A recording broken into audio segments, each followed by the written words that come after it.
How often in life do we get to do great things? Do we all get one moment or event of note? Or do we get a series of events where we are given the choice to act or not? And does our decision to do so or not to do so decide our legacy? Would you know when it's your time to seize opportunity? It's the life of a Dublin woman which answers these questions for us. This is her story.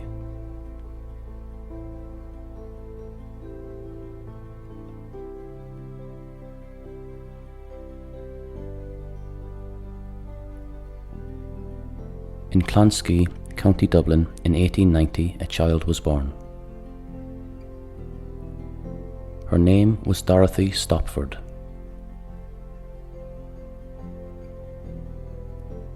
Dorothy was born into the world of privilege. Her father, Gemmet, was a civil servant of the British authorities in Ireland. He came from a long line of Church of Ireland clerics. Gemmet and those who paved the paths before him came from lives struggle-free. To have been important figures in the Church of Ireland meant that doors more often than not remained unlocked for them. Opportunities were on demand and request rather than as a result of wishing, praying and hoping. Dorothy's mother, Constance, was the daughter of Dr. Avery Kennedy, a master of the Rotunda Hospital. Another avenue of peace and effortless gain. Life was relatively blissful and without strain. This, however, changed as Dorothy turned 12. In her 12th year, Dorothy's father contracted typhoid fever. The cost of his treatment in order to save his life burned a hole in the family's savings, and soon they were left penniless. Gemmet failed to recover from the illness, and as he died, he left behind him his young family.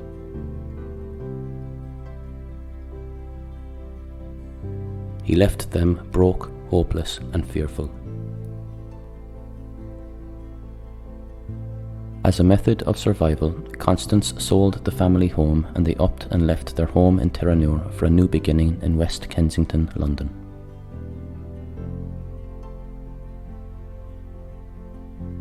When the family moved to London, Constance sought out help from relatives. An aunt of Dorothy's was living in London at the time. A woman called Alice Stopford Green. Alice too had grown up in privilege, but her access to education had taken her on a different route to many of her peers. Alice had chosen to study Irish history as a young woman. The experience of doing so changed her being forever. Whilst studying, she began to learn the stories which were hidden from the ordinary people at the time.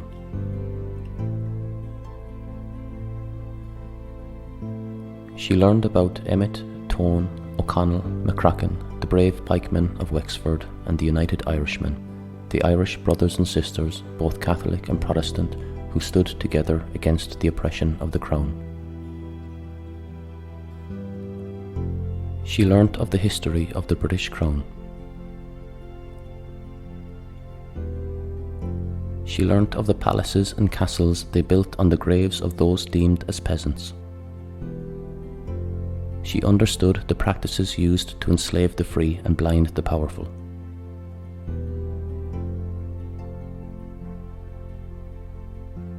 Alice quickly became anti-establishment and pro-nationalist as a result of her studies.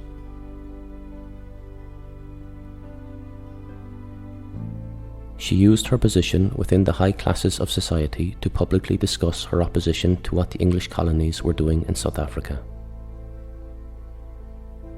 She publicly supported Roger Casement's Congo reform movement. She wrote books explaining the threat of the British Empire to mankind. In 1908, she published a book called The Making of Ireland and Its Undoing.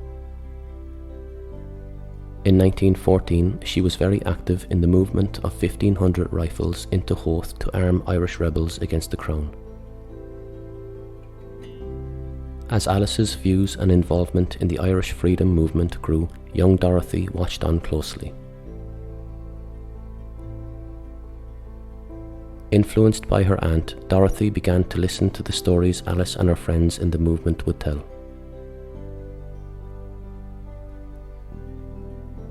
She learnt of the history of her land. She learnt of the pain of her people. She learnt of the horrors inflicted by the Crown.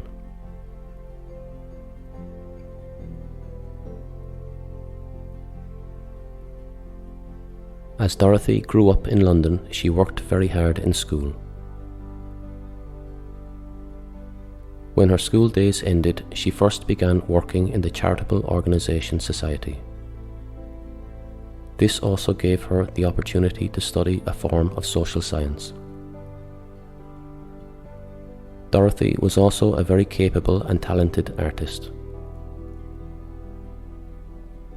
She used this talent to try and further her opportunities in life, as she was granted an opportunity to study in the Royal College of Art. She chose not to accept this opportunity. Instead, in 1915, aged 25, she was granted a return to Dublin to study medicine in Trinity College.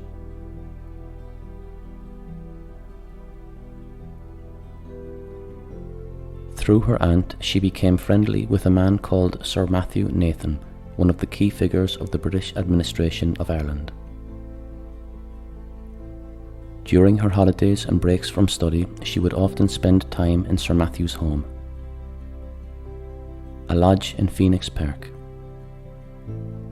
The lodge today is now the home of the President of Ireland. During the Easter holidays of the year 1916, Dorothy and Ireland would change forever. On Good Friday, Dorothy recorded a day most mundane in her diary. She spent the day playing games with Nathan's nieces in his garden. She then read a novel in the evening and went to bed. The day was completely unremarkable. Nathan, however, had a bit of a stressful day. That day, he had been informed that a member of the British Empire's establishment, a knight of the realm, Sir Roger Casement, had been arrested on the coast of Kerry. He was on board a German boat in the middle of World War I, and the boat was full of guns and ammunition. Saturday was just as mundane. Nathan stomped around the lodge, stressed and with a demeanour that was to be avoided. Sunday was a little livelier.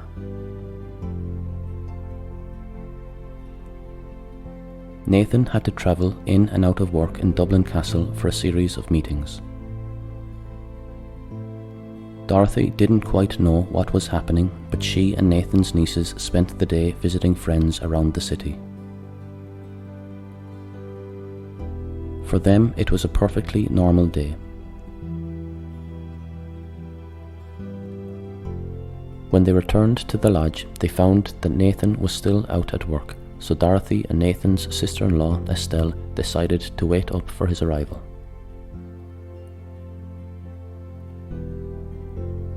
When Nathan arrived back, he was in a foul humour but not overly stressed. A quick conversation about each of their days was shared and everyone went to bed. peaceful sleep, a stressful sleep, a sleep without fear.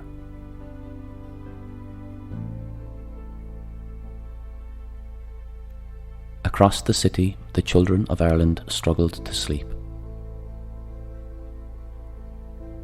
There was nerves, fear, and confusion in the air.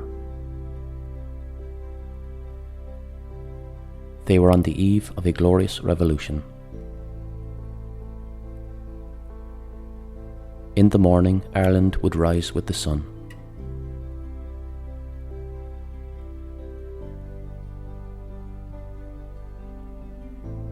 Easter Monday, 1916, 2,500 Irish men, women and children marched out of their homes and took hold of Dublin.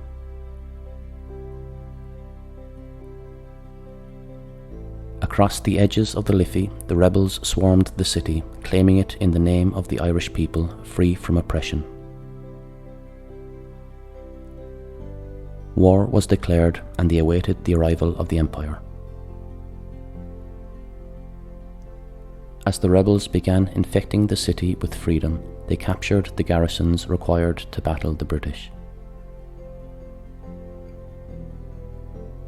Nathan was in Dublin Castle at the time the rising began. The rebels managed to hold him here until reinforcements arrived and the rebels were pushed back. Across the city, in his home of privilege in the Phoenix Park, sat Dorothy.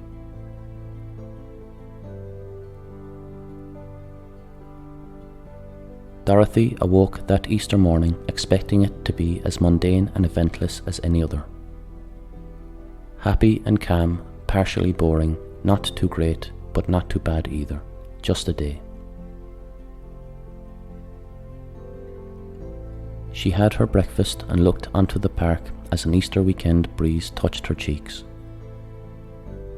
The breeze was calm, relaxed, and not worried about the day ahead. A breeze you can only truly appreciate on a bank holiday weekend. She read for a little bit that morning, and as noon approached, she began to think about lunch.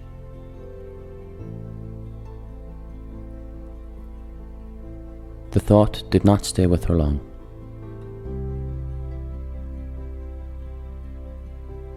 At 12 o'clock on that day of days, Dorothy shook as the sounds of bullets, screams of horror, and the smell of death began to sweep across the city.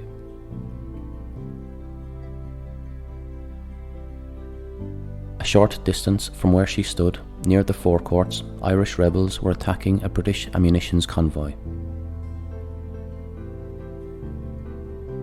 At the same time, rebels were running up the steps of the GPO to claim it for Old Ireland. The city was being liberated.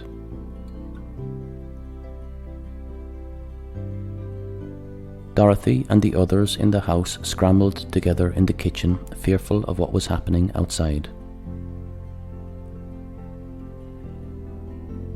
This fear remained with them for the next few days.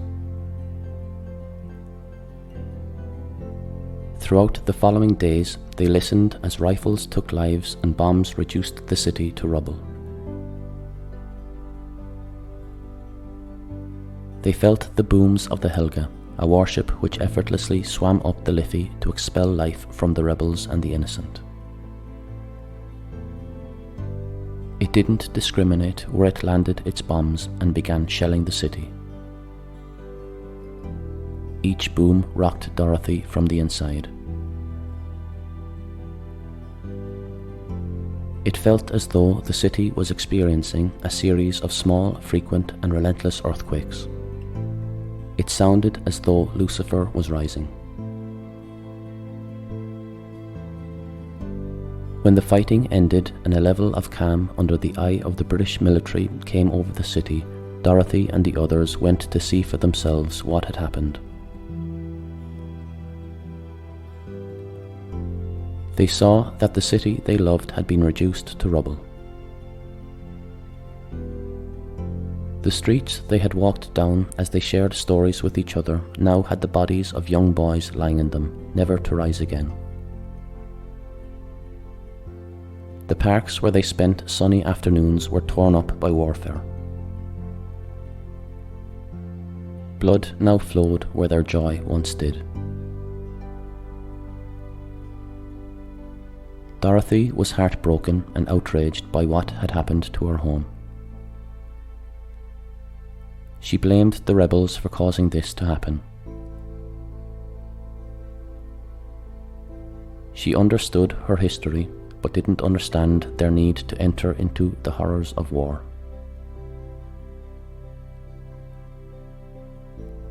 Then her views began to change.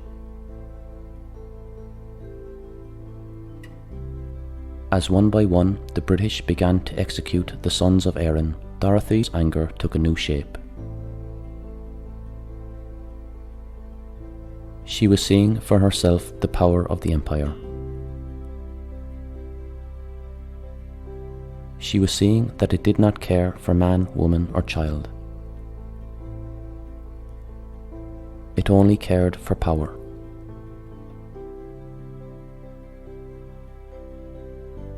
Her viewpoint had now changed.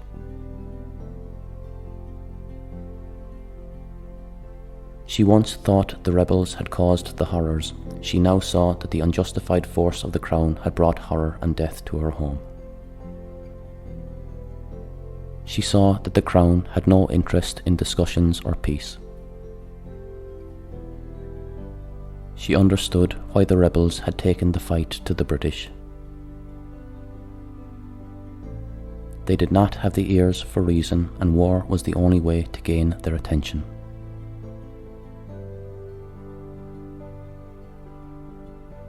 After the executions of the leaders, Dorothy was fully committed to her views of why they died. She understood why they marched to their deaths willingly. For a time, Dorothy didn't act upon her anger. She returned to college, and in 1921 she graduated as a doctor from Trinity.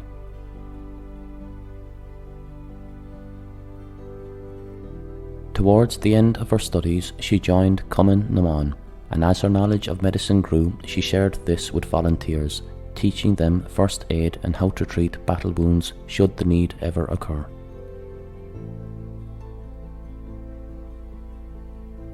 After her graduation, she attained a job as a dispensary doctor in Kilbrittain, a gateway village to rebel West Cork.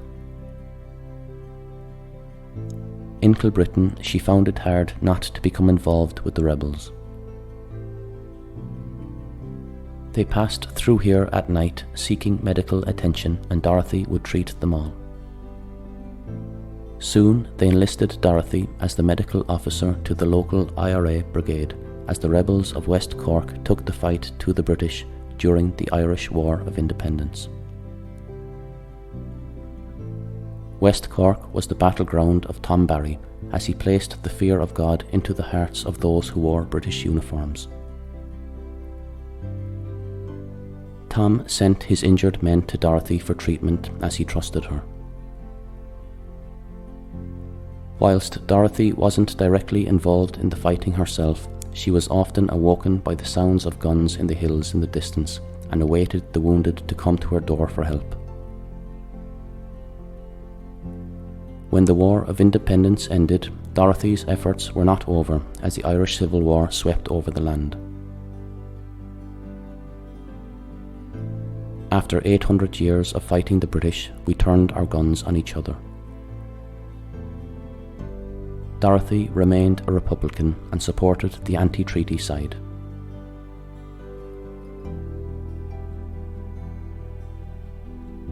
When the guns were finally put down, Dorothy moved back to Dublin, where she married a Wicklow man.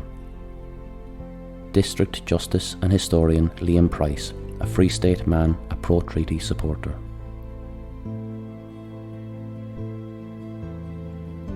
A relationship like this at the time was a rarity, as fathers, sons, brothers, mothers, daughters and sisters had turned guns on each other during the Civil War. They lived in Fitzwilliam Square together, and Dorothy left her role with the IRA.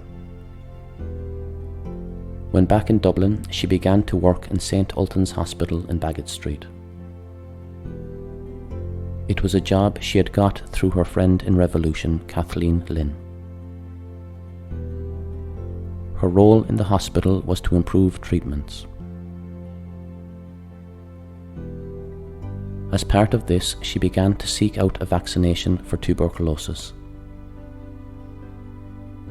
The disease was on a rampage through the slums of Dublin. She set out across Europe for a treatment.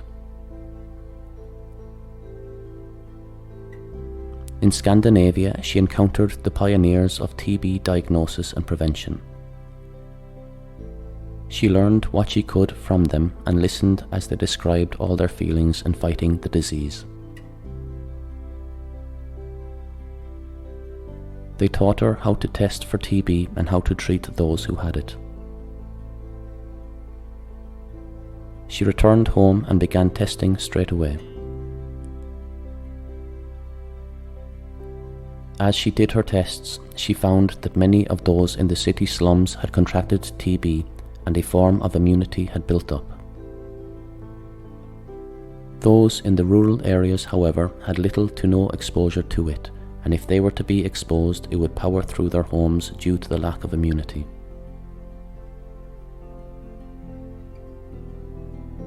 Against the wishes of the state and their masters in the church, Dorothy went to war again. This time against them.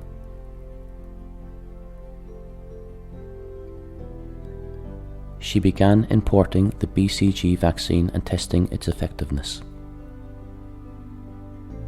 By 1930, she published a series of journals and books which described its effectiveness and its ability to protect rural Ireland. She also saw a great need to vaccinate those leaving rural Ireland for the wider world, as their immune systems were not built for the world's big cities such as London or New York. As a rarity for the time, she was one of the few medical testers who sought consent for her tests. After years of testing, in 1937, St Ultan's became the first hospital in Ireland and Britain to begin using the BCG vaccine.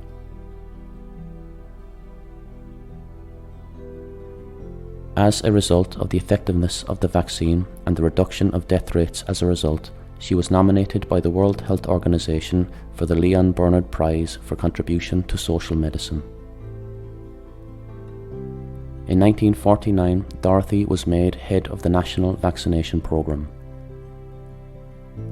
This role and her efforts to protect others took their toll on her, however, as in 1950 Dorothy suffered a stroke and failed to fully recover from it. In 1954, she suffered a second stroke which ended her time on Earth.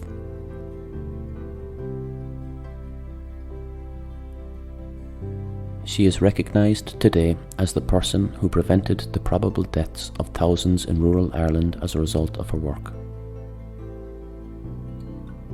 She is recognised as the key reason childhood tuberculosis was eliminated in Ireland. Prominent professor and physician Victor Millington Synge said the following of Dorothy's legacy: "To her, more than anyone else, is due the credit of introducing into Ireland modern ideas of preventative measures against tuberculosis. Few of the many thousands of children and young people who have been saved from death or tedious illness by BCG realise what they owe to Dorothy Price."